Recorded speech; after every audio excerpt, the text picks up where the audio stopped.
Today, members of a Solon medical device company called Multi-Radiance Medical took part in congressional hearings about using light therapy as a replacement for opioid painkillers. The technology has been around for years, but it's gaining in popularity, not only to help manage pain, but to heal it from the source. Channel 3's Monica Robbins is here now with how it works and why it's another weapon in fighting the opioid epidemic. Monica, good evening. Hi, Russ and Sarah. Yeah, those who suffer from chronic pain know medication may help the pain go away, but it doesn't fix the cause of the pain. That's the difference between medication and low-level light therapy. It may do both. Eric Schumacher retired from his assistant football coaching position at Massillon High School 5 years ago. He understands aches and pains, but the pain in his partially torn Achilles tendon was something else. Hot sensation. At times it would be a stabbing sensation. He had no interest in taking pain meds like opioids, so when he found Canton chiropractor Dr. Brett Ungar, he was thrilled to learn how a laser could help his body heal itself. Non-invasive.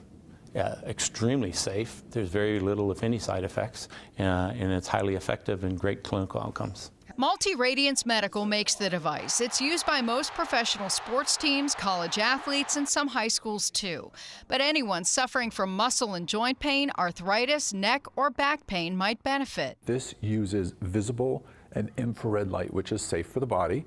And we make sure that the device is safe for the eye, so it's not bright, it's not going to cause any damage to your eye, so the patient can actually take it home and apply the therapy themselves. The laser's smart, too. Based on the speed it takes for the light to get from one electrode to the other, the device can essentially tell exactly where the injury is located, then stimulate the cells around it. So how does it work? Well, think of it like giving an energy drink to your cells, especially where it hurts. So you put the laser on your arm, it kind of slaps those cells awake so they get to business and start healing.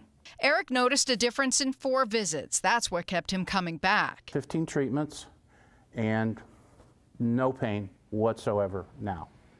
The company also makes consumer-sized models that run about $2,500, but several doctors in Northeast Ohio will rent them to patients to use at home if they can't afford to buy their own. You can contact Multi-Radiance Medical directly to find a doctor near you. I put their contact info on our website, WKYC.com. In the newsroom, Monica Robbins, Channel 3 News.